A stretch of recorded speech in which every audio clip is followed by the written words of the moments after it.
So thanks everyone for being here, and welcome Eulois. I want to make sure I get your name right. Eulois, and of course Dan. And I'm not going to give a bio since we only have 30 minutes. Why don't we just jump right in? Is that okay? And you guys can sort of introduce yourselves on the first question. So first off, what actually is a Greyfield? Like, how do you define that? So I serve as Commissioner of Economic Development in the state of Connecticut, also our state's Chief Innovation Officer. And when I took on that role, we had a program called Brownfields. And Brownfields goes after these old industrial sites. You know, we have these old gas generation plants and these old mills, which is basically physical infrastructure for which the economic use case has moved on. So that's how I think of Greyfields. Greyfields, we actually launched a program called Greyfields. I named it, so a finance guy should never name anything. I just named it after Brownfields. But the whole point of Greyfields for us is we now have a new problem. We now have new infrastructure for which the economic use case has moved on. In this case now, it's these knowledge worker buildings. You know, so in a lot of our urban centers, we've got these massive concrete and glass buildings that people built when the 5-day structured work week was a defining characteristic of energy. And that, you know, newsflash, ain't coming back, right? We've got people coming back 1 day a week. That's us, state of Connecticut, unionized workforce. I can only bring my people back 1 day a week. Up to places like Travelers, which is headquartered in Connecticut, where they're 5 days a week. But most of our companies are kind of 3-ish days a week in the office. And that just creates a whole new use case for that physical plant. Then the second problem is these old shopping plazas. And those are throughout the state, more less so in our urban centers, more throughout the state. And I think of that as the analogy. To me, it's like it was the mills and the plants, and now I've got the shopping malls and the knowledge worker buildings. But it's the same issue. The economic use case has moved on. The private market isn't quite ready to step in, and that's when I think state dollars start to make a little bit more sense to incentivize activity. Over to you. What's been your experience with Greyfields, and give us a little bit about your background. Yeah, sure. So I'm Eulois Cleckley. I'm the current CEO of the Underline. The Underline is a 10-mile, 120-acre linear park that actually is a great example of what a Greyfield project is, where it's underutilized. It's taking the underutilized and unused space. There you go. Welcome, sir. Good.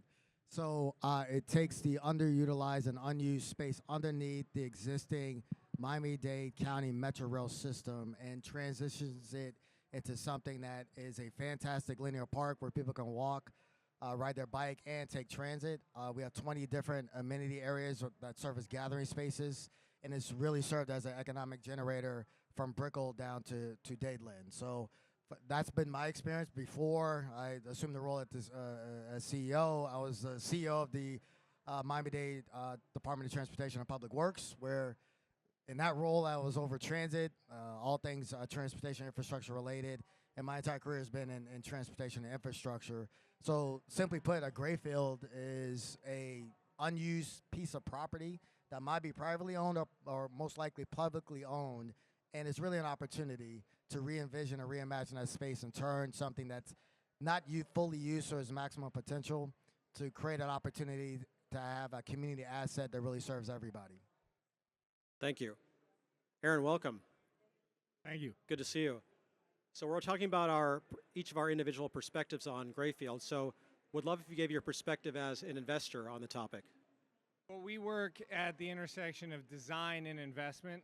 We're an architecture firm. We are also a development firm. We work a lot across the country trying to influence the regulatory framework for adaptive reuse in Greyfield sites, trying to unlock some of the framework structural issues that are slow to adapt, where otherwise market actors would be faster to take our infrastructure product and find new uses available for it. Perfect. Well, everyone agrees these projects are extremely helpful to the community. However, they take a lot longer than other projects, have messier financings, et cetera. Maybe, Aaron, we could stick with you since you were late and give your sense on why these are more complex than traditional transactions and investments. I think it's a three-part problem. The first part is that we have static regulatory systems. Our zoning does not look for evolution. New York City just passed its latest zoning update. The one before that was 40 years before. and you can imagine all the economic and infrastructure changes in how we power buildings, how we use buildings, how we live, and things we don't use now that we have all this technology in our hands. So that's the number one piece that we are always running up within friction.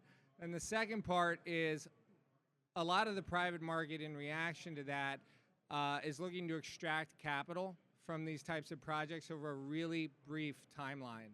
So when you have slow regulatory change and you have quick models for turnaround on how we value our infrastructure, you have a disconnect where everything's a bunch of stop, starts, try to reuse this thing for another static use, instead of trying to get a cohesive framework that takes an old campus site or a series of buildings or product and thinks, okay, this is a 30-year use, this is a 40-year use, this is a 50-year use. How can we incentivize flexibility into those things so that both the public and the private sector can work together? I'll maybe add the public lens to it, and I'll use Connecticut as an example just because that's obviously what I'm closest to. But there's also a political dynamic that works against these types of projects, and we saw it in brownfields. Again, I'm talking about how that kind of use case evolved, but it's the same problem. With brownfields, it was remediation. The private sector doesn't necessarily want to stick the shovel in the ground and find out we've been, burying coal ash for 50 years, because then it's their problem. And that is a regulatory aspect, so we did have to change our regulations associated with that to de-risk that kind of reimagining. But then it's also just a simple profit incentive problem. A private developer's got to make a buck, and they're going to look at this project and say the hole's too, proverbial hole, figurative and literal, is too big for me to dig, and then still come out and make a profit. And that's where I do think we're now talking about a public good. That's where I think the public should step in and say, no, it is a public good to reimagine these spaces, and so we're going to have to find incentives to do so. We have the same problem with Greyfields, except now it's a different dynamic. The dynamic now is we have mayors, and I love our mayors. I love our mayor of our capital city, but he would rather keep a vacant building on the books paying taxes than have it come down and not know when something is going to go back up and start paying taxes again. That's just a natural gravitational pull of someone who's got a budget he's got to fund and who thinks in, frankly, 4-year election terms. And that's where we've tried to come in and think much more long-term. So we put together, in the case of Hartford, all of our prominent CEOs, CEO of the Hartford, CEO of Travelers, CEO of a bunch of companies you wouldn't heard of, but big companies in Hartford, who can think genuinely in 25-year terms, and they're putting together the vision. And I love that, because that to me is true private-public partnership. We recognize it's a public good, and we did incentives to kind of push it along, but I also want the private sector to come in. I don't want, government can't solve the world's problems. I want the private sector to come in and say, we also agree in this longer-term vision. So it's both structural, regulatory, but then it's also ephemeral, because these things, again, go through natural political cycles. So, Eulois, how can you make both these guys' jobs easier? By making it happen and getting it done.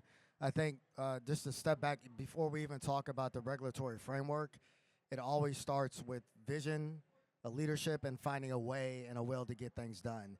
The Underline is a prime example. This was a project that started as an idea 12 years ago, and we're about halfway done now. We'll be fully done with all 10 miles by the end of this year.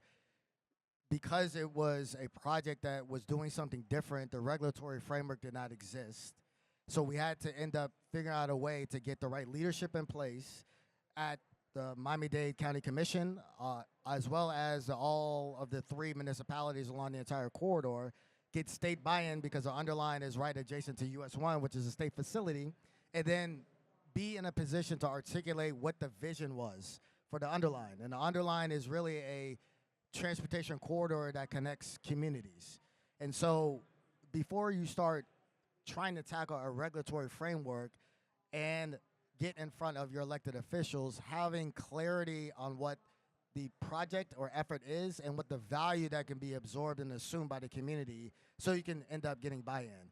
We have a significant capital stack that really makes this project a true public-private partnership, where we have funding from Federal Transit Administration, Florida Department of Transportation, Miami-Dade County, and 3 municipalities. And then we have the private sector that's contributing to the project. And then we're figuring out ways to monetize the asset to raise in-park revenue, so we can have a clear capital stack as well as long-term O&M.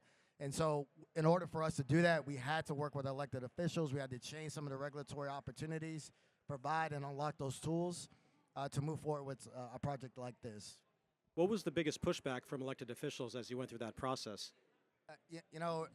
Things ebb and flow. Sometimes you have some elected official support at the board, and sometimes you don't. I think in order for these types of projects to work, a lot of times it boils down to timing, having the right people in the right position to be able to go execute and deliver. I would say the original board of county commissioners that approved the project saw the immediate value. We're working through now ways to make sure we identify those value capture and revenue sources to maintain long-term operations and maintenance expenses. And every elected official that I talk to along the corridor, they truly understand the value, because building a community asset like this adds additional value to all of the adjacent properties and provides this as a community asset that everybody can enjoy, not only throughout the county, but also figuring out ways in which you can create opportunities outside of the Underline corridor and other areas within the county to mimic what we were able to build here in the past 10 years or so. So it has a lot of interconnected effects if you're able to deliver it properly. Thank you. So adaptive reuse in high-value corridors has a very typical pattern, which you're all familiar with. I'm sure our audience is familiar with too, which is that land values rise, investment comes in, but unfortunately the communities that were there originally are displaced, often meaningfully. Is there another way to address these dynamics? Is there a way that you can build those investments, build those corridors, and keep those communities in place? Start with either Dan or Aaron. Sure. It ladders up to the same two issues, which I think structure the whole thing. I've read a lot about developers hating affordable housing, only wanting to build luxury housing, but I've never actually met one who talks that way. I've seen a lot of incentivizations and cost systems, especially post-COVID, where anything under $400 a square foot is very difficult to do in the United States, whether you're in Northwest Connecticut or Miami-Dade County. The labor prices are very high. So what you need is sticks and carrots. So we need to keep this much housing, and we need to be able to let people build it in a way that works economically, that the developer can make a buck, to quote Dan. And that really does start with the zoning and the slower moving aspects, because we have to respond to inflationary pressures that were created, especially in the last decade, so that we can afford to build the types of things we want to build and create a broad mix of product in the marketplace that everybody can stay within communities. I'll just add, again, from the public lens, this is an issue I take incredibly personally. I grew up in what you would call affordable housing, except I like to joke we stretched the definition because we packed 8 people into a 3-bedroom. But my mother was a teacher. She was a unioner. She's now a pensioner. And on her income, we were able to live in a community where there were educational opportunities that worked out. And what we see is, anytime you take public dollars in the state of Connecticut to build a project, it has to have affordable and workforce housing. We require it. And where we get the pushback is actually at the local community level. The whole concept of NIMBYism, not in my backyard. These local planning and zoning meetings, which is where those decisions are often made. It is an incredibly vocal minority that shows up and fights these projects like crazy. And then the rest of the community is totally unaware, aren't paying attention to these things. It's the old, kind of mentality where, you slow down and really fight and look at things that are terrible, and when things are good, you don't really engage. So folks that don't engage, it's not because it's because they want it, but don't feel the need to therefore go out and fight for it. So we had to change our regulatory approach. Every community in the state of Connecticut, we have 169, they're required to have at least 10% of their housing units be affordable in workforce.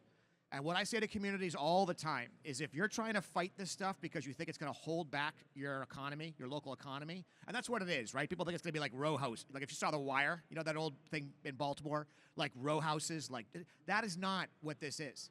This is mixed. You when you do it right, you put affordable workforce and market rate all in the same environments. You make them all look incredibly similar. And that is how you assure that economies propel forward, because these are housing for our teachers, our policemen and women, our firefighters. You need these folks to propel your economy forward. So fighting it actually holds your economy back. Supporting it propels it forward. and people just need to get over it. And I love what we build in the state of Connecticut. You have no idea what's market rate, what's affordable, and what's workforce, and that's the whole point. Dan, when can everyone vote for you? Never. That's actually not true. I have a campaign manager. Her name is Sarah O'Keefe, and her slogan is "Over my dead body." It's not polling very well. True statement. Interesting. Let me piggyback on that. Please. So I think there needs to be a recognition of how infrastructure has impacted certain communities.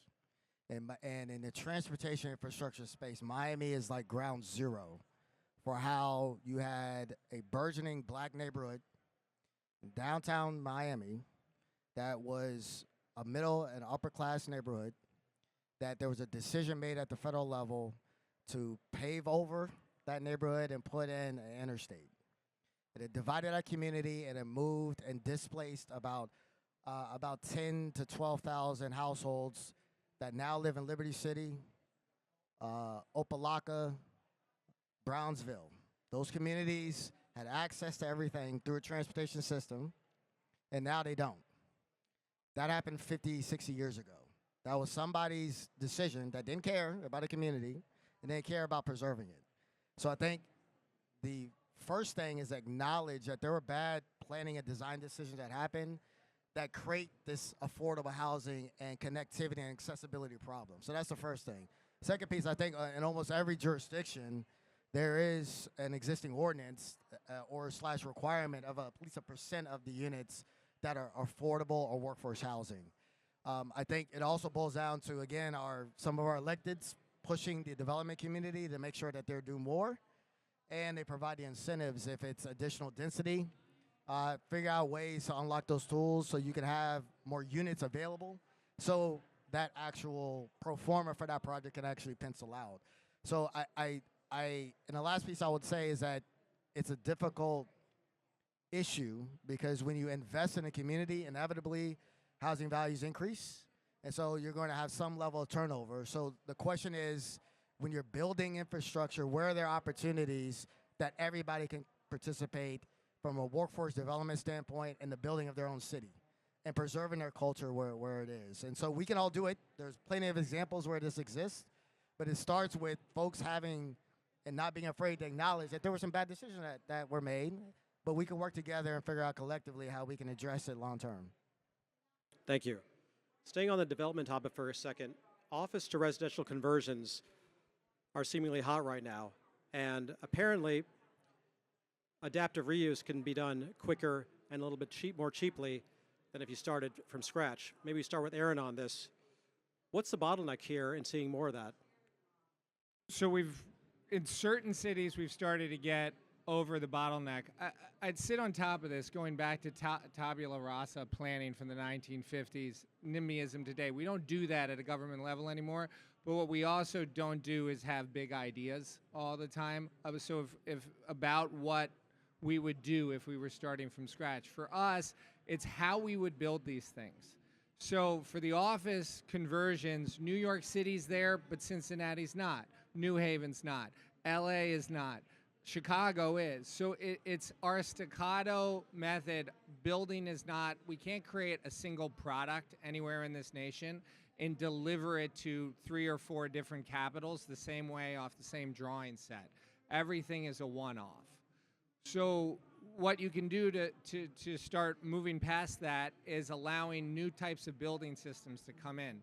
So in New Haven, for example, where we're working, and in Stamford, you can deliver brand new timber additions on top of masonry and steel buildings. That means what the advantage here is that they're very light.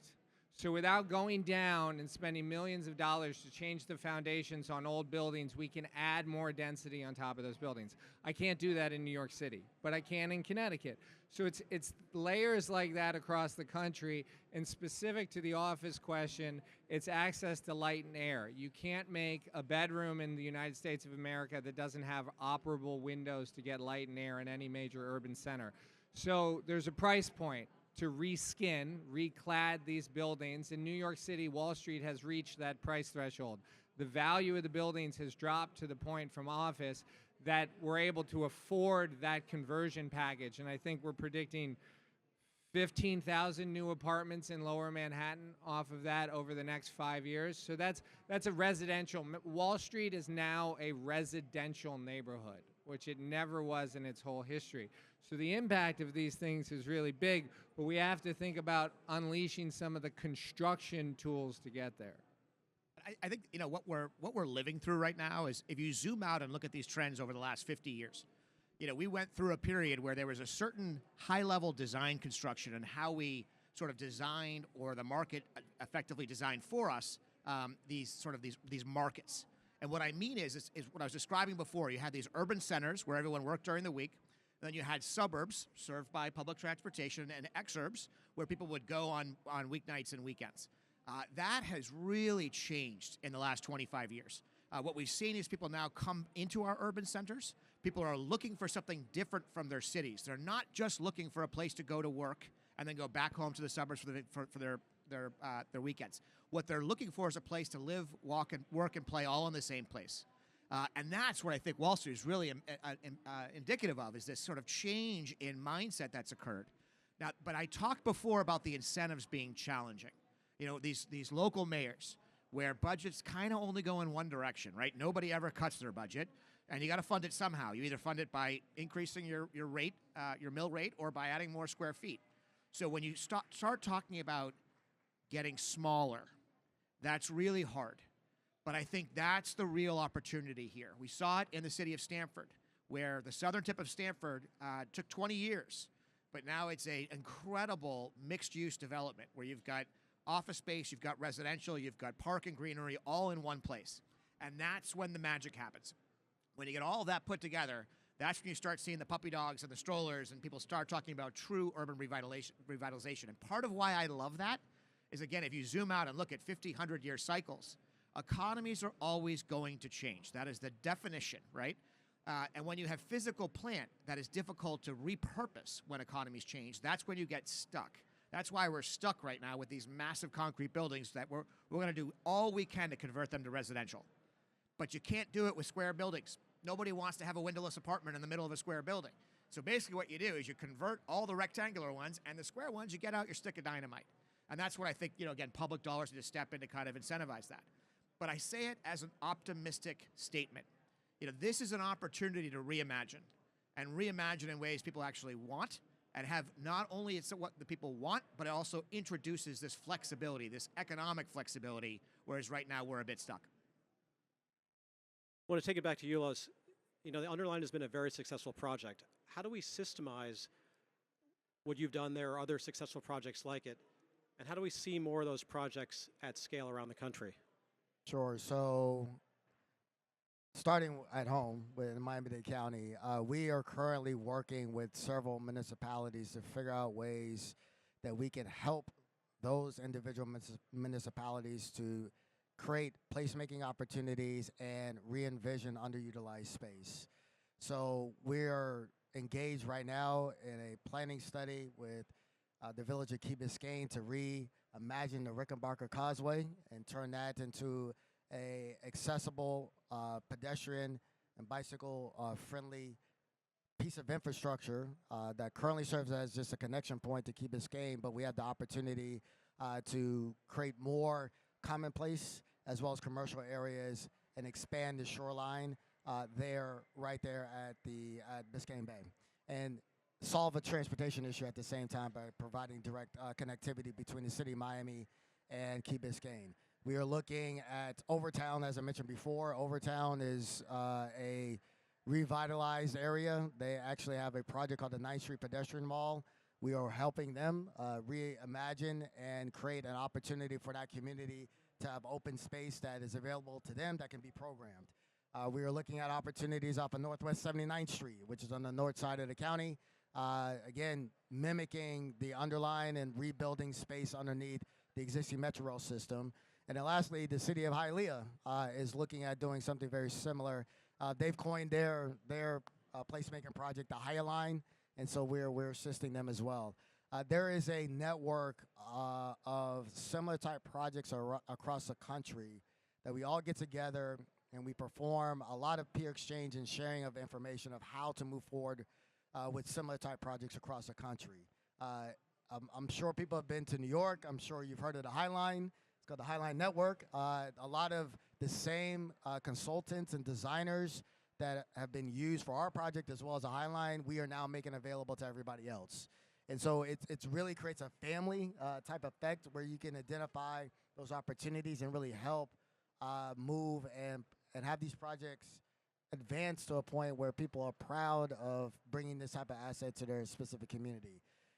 And then learn from our mistakes as well, and leverage what we have done to move these projects a lot quicker.